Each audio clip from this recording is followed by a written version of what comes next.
নমস্কার, কেমন আছেন সবাই? আশা করি আপনারা সবাই ভালো আছেন। আমিও ভালো আছি।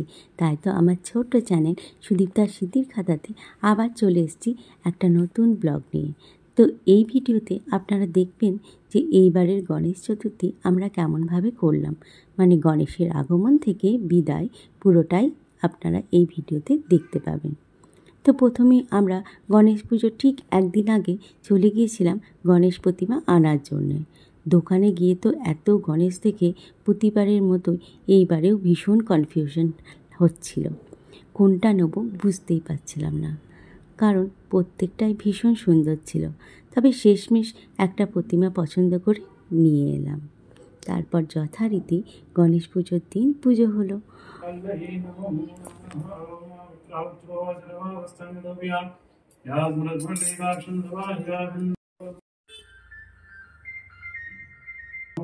অনেকেই কিন্তু গণেশ পুজো ঘরে নিজেরাই করে থাকে, তবে আমরা প্রতিবারের মতো এবারেও পুরোহিত দিয়ে পুজো করিয়েছিলাম। তো এখন আমাদের পুজো চলছে, আর পুজোর শেষে আমরা করেছিলাম আরতি।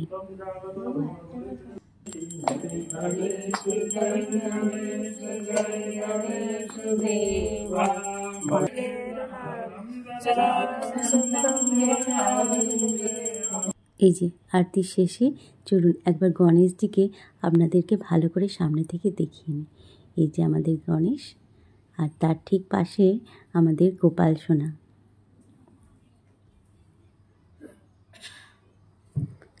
গুজরাটে থাকতে ওখানের নিয়ম ছিল গণেশ বিসর্জনের আগের দিন সত্যনারায়ণ ভগবানের পুজো করতে হয়।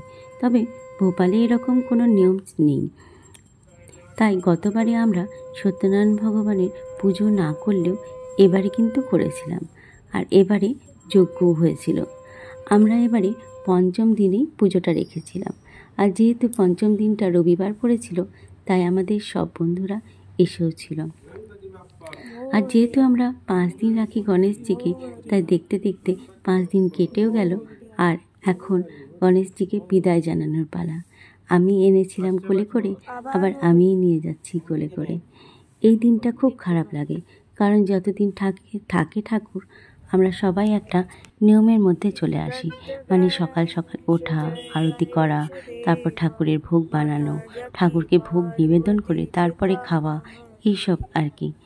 যাই হোক, কিছু করার তো নেই, যেটা নিয়ম সেটা তো পালন করতেই হবে। আর এখন আমরা চলে এসেছি বিসর্জনের ঘাটে। এই যে অমিত আর আমাদের এক বন্ধু, ওরা দুজনে মিলে ঠাকুরকে নিয়ে ভাসাতে চললো। আর হ্যাঁ, আমি না গণেশজি লাস্ট দিনে মানে 5 দিনে আমি গণেশজিকে মোদক বানিয়ে দিই নিজের হাতে। আর সেটা কিন্তু প্রতিবারের মতো যতক্ষণ না ভাসানো হয় ততক্ষণ কিন্তু ঠাকুর নিজের হাতেই রাখে। এই একটা চমৎকার কিন্তু আমাদের সাথে হয়েই থাকে। তো চলুন আজকের মতো ভিডিওটা এখানেই শেষ করছি। আবার দেখা হবে অন্য একটা ব্লগে, অন্য একটা ভিডিওতে। ততক্ষণ সবাই ভালো থাকবেন, সুস্থ থাকবেন। Bye bye. Ganpati Bappa Morya. Thank you for watching.